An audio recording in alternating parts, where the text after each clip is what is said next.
Hi everyone, it's Robin and welcome back. So today I'm going to be sharing with you how I made a simple flag stand to use as a centerpiece on my dining room table. I absolutely love how this turned out. It is simple and beautiful, but at the same time it grabs your attention and makes a great focal point. So let me go ahead and share with you just how easy it is to make. To make the flag holder, I started off with a 1x4 board which I cut 24 inches long. Then I took a 1x2 board and cut that 24 inches long as well. And finally, I cut two pieces of trim 24 inches long. This is just trim I had on hand. I think it's called triangle trim. It is flat on two sides and then grooved on the third side. The first thing I did was take my 1x4 and draw a guideline down the middle of the board. I then took my 1x2 board and I'm going to want to mark where I want to place the holes for the flags. I started by drawing a line down the center of the board.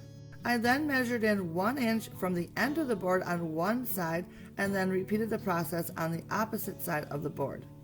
Then starting at the 1 inch mark, which I previously marked, I measured over 2 3/4 of an inch and made a mark. And from there I continued to make marks every 2 3/4 of an inch along the length of the board.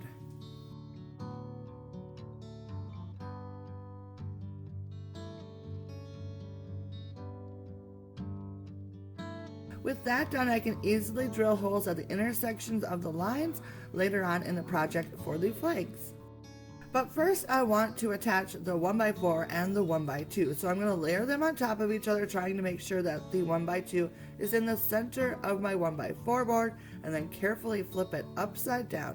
And then I'm going to pre-drill a hole to install a screw. This will help prevent the wood from splitting. And then I installed a 1 1/4 inch screw. I followed up by going along and pre-drilling 3 more holes along the length of the board, and then going ahead and installing 3 screws. The next step is to add the molding. To do this, I'm going to be using simple finishing nails. So starting with 1 piece of trim at a time, I added 3 nails along the length of the trim to attach it to the base.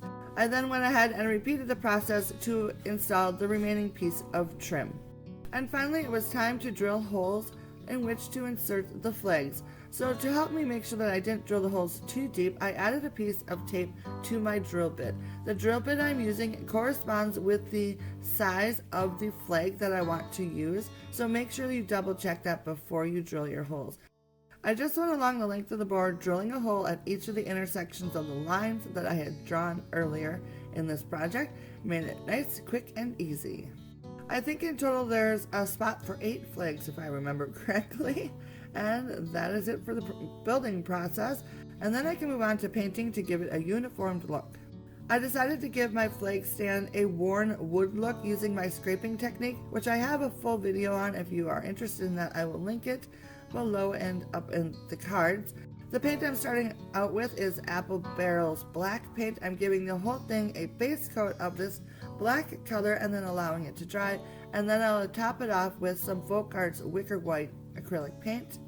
And you can see here I'm just working in small sections, adding a little bit of paint at a time, and then using my paint scraper to remove the excess paint, and then kind of doing that a couple different times until I get the look that I want, and then I move on to the next section.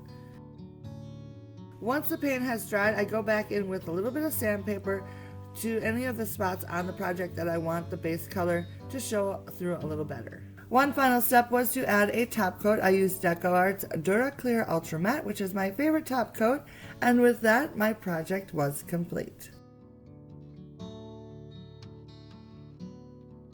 One thing to keep in mind, if you do decide to make your own, you could also go ahead and vary the size of your flags. Use some small flags, use some large flags, which will give it a little bit more dimension and a little more fun to the project. I absolutely love how it turned out. I think it is so fun and patriotic looking, and I just love it so much. I think you could use this type of flag stand in so many different ways in your home decor, like on a shelf or a banister, a buffet table for parties, or on a picnic table for the 4th of July. And the best thing is that you can totally customize it, making it as big or as small as you want, which I think gives it a lot of versatility, and I think it has a great look as well. I hope you enjoyed today's project and are inspired to make your own. And of course, if you have not already, please like, comment, and subscribe. And I'll see you soon in my next video. Bye now.